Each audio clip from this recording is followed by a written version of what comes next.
Everyone, welcome to my channel replica world. आज हम पढ़ने वाले हैं क्लास 11 बायोलॉजी का चैप्टर नंबर 2 का पार्ट नंबर 3, जिसमें हम जानेंगे किंगडम फंजाई, प्लांटाई और एनिमेलिया के बारे में। तो चलिए शुरू करते हैं।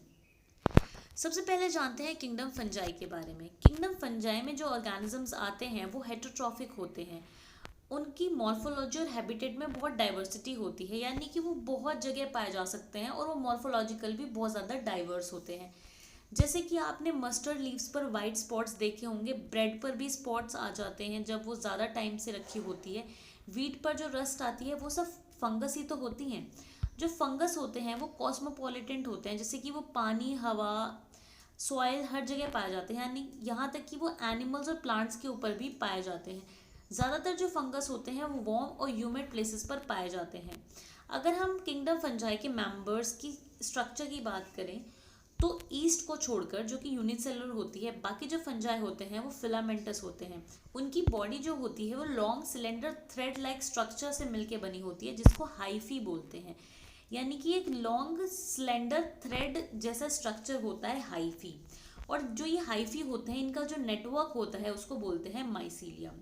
कुछ हाइफी ऐसे होते हैं जो कि कंटिन्यूसली ट्यूब जैसे होते हैं और उनमें बीच में कोई भी सेप्टा नहीं होता, और बहुत सारे न्यूक्लियस प्रेजेंट होते हैं, यानी मल्टी न्यूक्लिएटेड होते हैं विदाउट सेप्टा। उनको बोलते हैं सिनोसिटिक हाइफी। पर नॉर्मली अगर हाइफी की बात करें तो उसमें सेप्टा होता है। जो सेल वॉल होती है फंजाई की, वो काइटिन और पॉलीसेकेराइड से मिलकर बनी होती है। तो ये कुछ पिक्चर्स हैं फंजाई की जो आप देख सकते हैं। पहले पिक्चर जो आप देख रहे हैं वो है अगैरिकस। ये एडिबल फंजाई होता है। जो हम मशरूम बोलते हैं ना, वो मशरूम यही होता है जो एडिबल होता है। सेकंड पिक्चर जो आप देख रहे हैं ये है पक्सीनिया। थर्ड पिक्चर जो आप देख रहे हैं ये है एस्परजिलस। और फोर्थ पिक्चर जो आप देख रहे हैं वो है म्यूकर। अगर हम न्यूट्रिशन की बात करें तो जो फंगस होते हैं वो हेटरोट्रॉफिक होते हैं, जैसे कि मैं आपको पहले ही बता चुकी हूँ, and absorb soluble organic matter from dead substrate and hence are called saprophytes. Fungi जो ज़्यादातर होते हैं सेप्रोफाइट्स होते हैं। पैरासिटिक भी होते हैं पर ज़्यादातर सेप्रोफाइट्स होते हैं। तो ये क्या करते हैं, ऑर्गेनिक मैटर यानी डेड सबस्ट्रेट पर डिपेंड करते हैं अपनी एनर्जी के लिए। तो हेटरोट्रॉफिक तो ये हैं, पर ये दो तरीके के हेटरोट्रॉफ हैं, सेप्रोफिटिक भी और पैरासाइटिक भी। पैरासाइटिक होते हैं क्योंकि ये ऑर्गेनिजम्स को इन्फेक्ट करते हैं, यानी कि प्लांट्स और एनिमल्स में ये डिजीज कॉज करते हैं, तो ये उनके ऊपर एज अ पैरासाइट रहते हैं। एक तरीके से और लिव करते हैं, वो है as a symbiont in association with algae as lichens and with roots of higher plants as mycorrhiza. ये सिम्बायोंट्स बनकर भी रहते हैं एल्गी के साथ में in the form of lichens, और हायर प्लांट की रूट्स के साथ में इन द फॉर्म ऑफ माइकोरेजा। अब बात करते हैं रिप्रोडक्शन के बारे में। तो ये रिप्रोडक्शन तीन तरीके से कर सकते हैं, bye vegetative means, bye asexual means and by sexual means. अगर हम बात करें वेजिटेटिव मीन्स की, तो ये करते हैं fragmentation, fission and budding. Sexual reproduction की बात करें तो असेक्सुअल रिप्रोडक्शन होता है कोनेडिया, स्पोरेंजियोस्पोर्स और जूस्पोर्स से। सेक्सुअल रिप्रोडक्शन होता है oospores, एस्कोस्पोर्स और बेसिडियोस्पोर्स से। ये जितने भी स्पोर्स होते हैं ये बनते हैं फ्रूटिंग बॉडीज में। जो फंगस की सेक्सुअल साइकिल होती है उसमें तीन स्टेप्स होते हैं। पहले स्टेप में दोनों गैमेट्स का प्रोटोप्लाज्म फ्यूज करता है, उसको बोलते हैं प्लाज्मोगेमी। जो सेकंड स्टेप होता है उसमें न्यूक्लियस फ्यूज करता है और उसको बोलते हैं कैरियोगेमी। थर्ड स्टेप में जो जाइगोट बनता है उसमें मियोसिस होता है और हैप्लॉइड स्पोर्स बनते हैं। जो फंगस होते हैं जब वो सेक्सुअली रिप्रोड्यूस करते हैं तो होता ये है कि दो हैप्लॉइड हाइफी आपस में फ्यूज कर जाते हैं। ठीक है, यानी कि जो दो कंपैटिबल हैप्लॉइड हाइफी होंगे वो आपस में फ्यूज कर जाएंगे। कुछ में क्या होता है कि फ्यूजन के टाइम पे जो दोनों हैप्लॉइड सेल्स होते हैं वो इमीडिएटली एक सेल बना लेते हैं जो कि डिप्लॉयड होता है। पर कुछ फंगस में क्या होता है, जैसे कि कुछ एस्कोमाइसिटीज और बेसिडियोमाइसिटीज में, कि दोनों सेल्स के प्रोटोप्लाज्म तो फ्यूज कर जाते हैं पर उनके न्यूक्लियस फ्यूज नहीं कर पाते, वो n+n स्टेट में रह जाते हैं, यानी कि एक ऐसा सेल जिसमें दो न्यूक्लियस होंगे। इस कंडीशन को बोलते हैं डाइकैरियोन, और इस फेज को बोलते हैं dikaryophase of fungus. Later the parental nuclei fuse and the cells become diploid. बाद में ये जो पेरेंटल न्यूक्लियस होते हैं ये आपस में फ्यूज कर जाते हैं और एक नॉर्मल डिप्लॉयड सेल बन जाता है। The fungi form fruiting bodies in which reduction division occurs, leading to formation of haploid spores. जो फंगस होते हैं ये फ्रूटिंग बॉडीज बना लेते हैं जिनमें एक्चुअल रिडक्शन होता है और फिर बनते हैं हैप्लॉइड स्पोर्स। क्लास 11th में हम पढ़ेंगे फंगस के 4 ग्रुप्स के बारे में, phycomycetes, ascomycetes, basidiomycetes and Deuteromycetes. तो चलिए शुरू करते हैं। मॉर्फोलॉजी और स्पोर फॉर्मेशन के बेसिस पर फंगस को 4 क्लासेस में डिवाइड किया गया है। पहली क्लास है फाइकोमाइसिटीज। फाइकोमाइसिटीज जो हैं वो एक्वेटिक हैबिटेट्स में पाए जाते हैं और डिकेइंग वुड्स पर भी पाए जाते हैं, यानी मॉइस्ट और डैम्प प्लेसेस पर फाइकोमाइसिटीज के मेंबर पाए जाते हैं। ये ऑब्लिगेट पैरासाइट्स होते हैं प्लांट्स पर। जो इनका माइसीलियम होता है वो असेप्टेट होता है और सिनोसिटिक होता है। ये जो एसेक्सुअल रिप्रोडक्शन करते हैं वो होता है जूस्पोर्स से जो कि मोटाइल होते हैं, या फिर ए प्लानोस्पोर्स से जो नॉन मोटाइल होते हैं। ये जो स्पोर्स होते हैं ये एंडोजीनियसली बनते हैं स्पोरेंजियम में। A zygospore is formed by fusion of 2 gametes. अब क्या होता है, अगर हम सेक्सुअल रिप्रोडक्शन की बात करें तो सेक्सुअल रिप्रोडक्शन में 2 गैमेट्स फ्यूज करते हैं। जैसे ही 2 गैमेट फ्यूज करते हैं बनता है ज़ाइगोस्पोर। तो ये जो गैमेट्स होते हैं ये एक जैसे भी हो सकते हैं मॉर्फोलॉजी में, तो इनको बोलेंगे आइसोगैमस।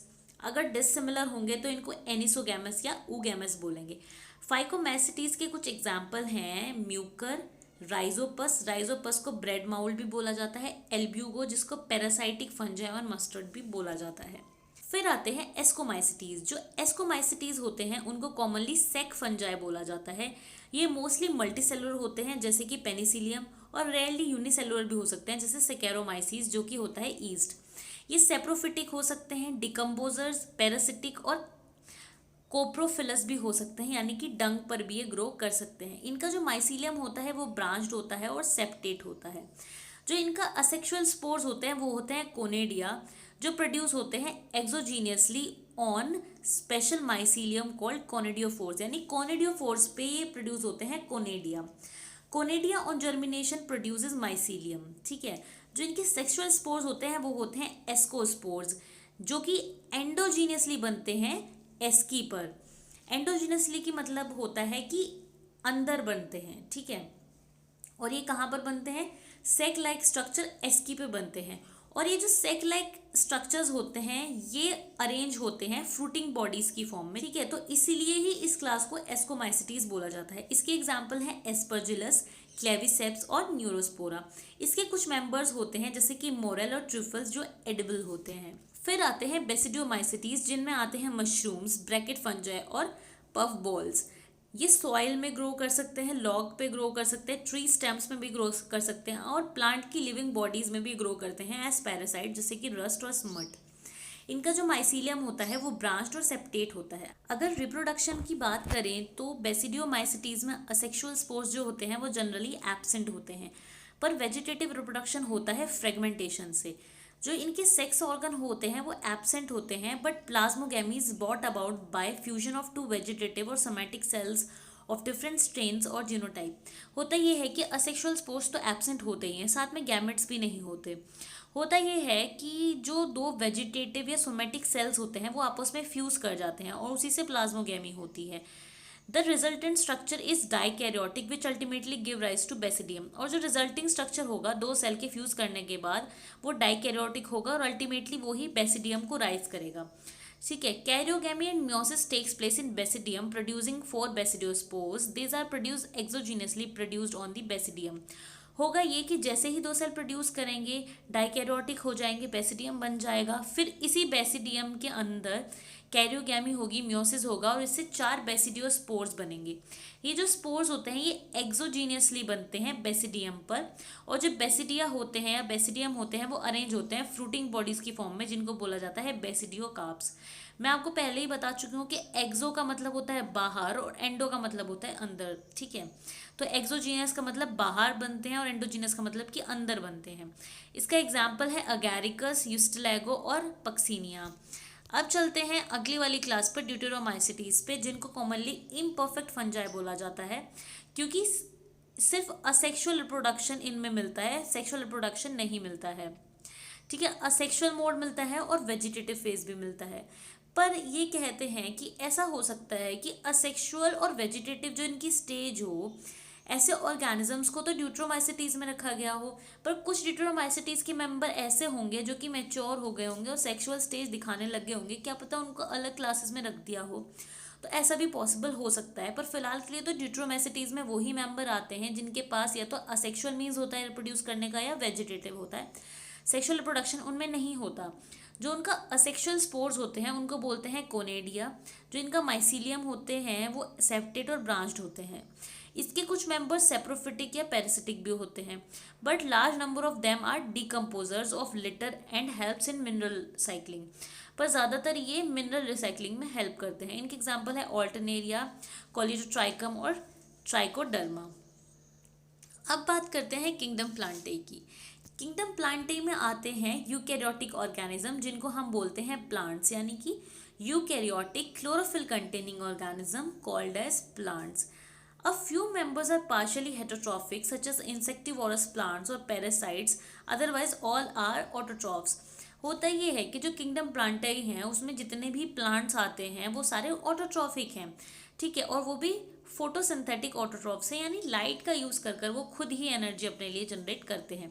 पर कुछ ऐसे प्लांट्स होते हैं जो पार्शली हेटरोट्रॉफिक होते हैं, जैसे कि इंसेक्टिवोरस प्लांट्स होते हैं, ठीक है, वो पैरासाइट भी हो सकते हैं और क्या हो सकते हैं, हेटरोट्रॉफ भी हो सकते हैं। जैसे कि ब्लैडर वॉर्ट, वीनस फ्लाई जो होते हैं वो क्या होते हैं, इंसेक्टिवोरस होते हैं, और जो कस्केटा होता है वो पैरासाइट होता है। The plant cell have an eukaryotic structure with chloroplast cell wall made up of cellulose. जो प्लांट सेल्स होते हैं उनका जो स्ट्रक्चर होता है वो यूकैरियोटिक होता है, उनके पास क्लोरोप्लास्ट भी होता है, सेल वॉल भी होती है जो सेलुलोज से मिलकर बनी होती है। जो किंगडम प्लांटेई है उसमें एल्गी आती हैं, ब्रायोफाइट्स आते हैं, टेरिडोफाइट्स आते हैं, जिम्नोस्पर्म्स और एंजियोस्पर्म्स आते हैं। इनकी जो लाइफ साइकिल होती है उसमें दो फेजेस होते हैं। पहला फेज होता है डिप्लॉइड सेप्रोफिटिक और दूसरा होता है haploid gametophytic, that alternate with each other. और इनका ऑल्टरनेशन चलता रहता है, कभी डिप्लॉइड फेज आता है कभी हैप्लॉइड फेज आता है, और इसी को ऑल्टरनेशन ऑफ जनरेशन बोलते हैं, जिनकी लेंथ भी वेरी करती है। फिर आता है किंगडम एनिमेलिया। किंगडम एनिमेलिया में वो ऑर्गेनिजम्स आते हैं जो हेटरोट्रॉफिक होते हैं और यूकैरियोटिक होते हैं, वो मल्टीसेलुलर होते हैं और उनमें सेल वॉल्स नहीं होती है। दे डायरेक्टली और indirectly depend on plants for food. वो डायरेक्टली या इनडायरेक्टली प्लांट्स पर डिपेंड करते हैं अपने फूड के लिए। They digest their food in an internal cavity and store food reserves at glycogen और फैट। ये अपने फूड को एक इंटरनल कैविटी में डाइजेस्ट करते हैं और अपने फूड को ग्लाइकोजन या फैट की फॉर्म में स्टोर करके रखते हैं। इनका जो मोड ऑफ न्यूट्रिशन होता है वो होलोजोइक होता है, यानी कि ये फूड को एनगल्फ करते हैं। जो हायर फॉर्म्स होते हैं वो एलेबोरेटेड सेंसरी और न्यूरोमोटर मैकेनिज्म दिखाते हैं, जैसे कि हम लोग, जो हम एनिमल्स होते हैं, यानी जो भी एनिमल्स होते हैं वो लोकोमोशन के लिए कैपेबल होते हैं, यानी वो क्या कर सकते हैं, एक जगह से दूसरी जगह जा सकते हैं। सेक्सुअल रिप्रोडक्शन जो होता है वो कॉपुलेशन से होता है मेल और फीमेल के बीच में, और उसके बाद जाइगोट बनता है, एम्ब्रियोलॉजिकल डेवलपमेंट होता है। तो ये तो हम पांचों किंगडम पढ़ चुके हैं, ठीक है। अब कुछ ऐसे ऑर्गेनिजम्स के बारे में जान लेते हैं जिनको 5 किंगडम क्लासिफिकेशन सिस्टम में जगह नहीं मिली थी, ठीक है। उसमें सबसे पहला आता है वायरस। जो वायरस होते हैं वो नॉन सेलुलर ऑर्गेनिजम्स होते हैं, क्योंकि जितने भी क्लासिफिकेशन सिस्टम हैं उसमें सेल्स को एक बेसिस रखा गया था क्लासिफिकेशन सिस्टम का, कि सेल कैसा है, यूनिसेलुलर है, मल्टीसेलुलर ऑर्गेनिज्म। पर वायरस की बात करें तो ये सेलुलर ही नहीं है। तो वायरस जो है वो नॉन सेलुलर ऑर्गेनिजम्स हैं, उनको कैरेक्टराइज करा जाता है by having an inert crystalline structure outside the living cell. Once they infect a cell, they take over the machinery of the host cell to replicate themselves. Virus जो होते हैं वो अपने होस्ट के बाहर नॉन लिविंग होते हैं। जैसे ही वो किसी होस्ट में जाते हैं तो वो उसकी मशीनरी को टेक ओवर कर लेते हैं, यानी उसकी सेल को टेक ओवर कर लेते हैं, और उसकी सेल की मशीनरी का यूज़ करके वो अपने आप को मल्टीप्लाई करते हैं। ये हमने सुना भी है। The name virus, that means venom or poisonous fluid, was given by Pasteur DJ Ivanovsky in 1892.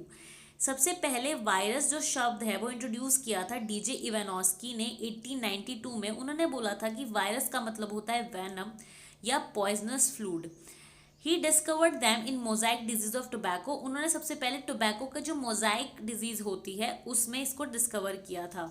WM बेजर्निक ने 1898 में क्या किया था कि इन्फेक्टेड प्लांट से एक्सट्रैक्ट लिया था और उसको इंजेक्ट किया था एक हेल्दी प्लांट में। तो जो हेल्दी प्लांट था उसमें भी डिजीज़ हो गई थी, तो उन्होंने इस इंजेक्शन को या फिर ये जो सब्सटेंस था, इस फ्लूइड को नाम दिया था कंटाजियम वाइवम फ्लूडियम, यानी कि infectious living fluid. W M Stanley ने ये शो किया था कि वायरस को क्रिस्टलाइज किया जा सकता है और वायरस में प्रोटीन्स होती हैं। अगर हम एक वायरस के बारे में बात करें तो हम ये बोल सकते हैं कि वायरस दो चीज़ों से मिलकर बना हुआ है। पहली चीज़ है प्रोटीन कोड और दूसरी चीज़ है उसका जेनेटिक मटेरियल, जो कि डीएनए भी हो सकता है या आरएनए भी हो सकता है। In general, viruses that infect plants have single stranded RNA and virus that infects animals have either single और डबल स्ट्रैंडेड आरएनए और डबल स्ट्रैंडेड डीएनए। यानी कि जो वायरस इन्फेक्ट करते हैं प्लांट्स को, वो सिंगल स्ट्रैंडेड आरएनए कंटेन करते हैं, और वायरस जो एनिमल्स को इन्फेक्ट करते हैं उनके पास सिंगल स्ट्रैंडेड या डबल स्ट्रैंडेड आरएनए भी हो सकता है या फिर डबल स्ट्रैंडेड डीएनए भी हो सकता है। जो बैक्टीरियल वायरसेस होते हैं, जिनको बैक्टीरियोफेजेस बोलते हैं, वो usually double stranded DNA viruses होते हैं। Protein coat called capsid made up of small subunits called capsomers protect the nucleic acid. और जो प्रोटीन कोट होती है वो कैप्सोमर्स से मिलकर बनी होती है और उसको कैप्सिड बोलते हैं, और वो न्यूक्लिक एसिड को प्रोटेक्ट करती है। The virus causes diseases like smallpox, mumps, AIDS in plants, leaf rolling, curling, yellowing and disease. फिर हम बात करते हैं विरोइड्स की। विरोइड्स जो हैं वो 1971 में टी और डेनर ने डिस्कवर किए थे। उन्होंने कहा था a new infectious agents that was smaller than viruses and cause potato spindle tuber disease. उन्होंने इनको डिस्कवर किया था पोटैटो स्पिंडल ट्यूबर डिजीज में। उन्होंने बोला था कि ये वायरस से भी स्मॉलर हैं। It was found to be a free RNA, it lacked the protein coat that is found in viruses, hence the name viroid. उनके पास प्रोटीन कोड नहीं था जैसे कि वायरस के पास होता है, ये नेकेड फ्री आरएनए माने जा रहे थे। The RNA of the viroid was of low molecular weight. तो जो आरएनए होता है वो लो मॉलिक्यूलर वेट का होता है, यानी कि जो विरोइड्स होते हैं वो सिर्फ आरएनए होते हैं, उनके पास कोई प्रोटीन कोड नहीं होती है। फिर आता है prions. In modern medicine certain infectious disease which are neurological found to be transmitted by an agent having only protein. फिर एक ऐसे ऑर्गेनिजम्स पाए गए जिनके पास सिर्फ प्रोटीन कोड होता है, उनके पास जेनेटिक मटेरियल भी नहीं होता है। और कुछ ऐसे डिजीज पाए गए, न्यूरोलॉजिकल डिजीज, जो ऐसे ऑर्गेनिज्म से हो रही थी जिनके पास सिर्फ प्रोटीन कोड था, उनको प्रियॉन्स बोला गया। The most notable disease caused by prions are bovine spongiform encephalopathy, BSE, और mad cow disease in cattle. तो जो मोस्ट नोटेबल डिजीज पाई गई प्रियॉन्स के द्वारा वो थी बोवाइन स्पॉन्जिफॉर्म इंसेफेलोपैथी या फिर मेड काउ डिजीज, जो कि कैटल में होती है।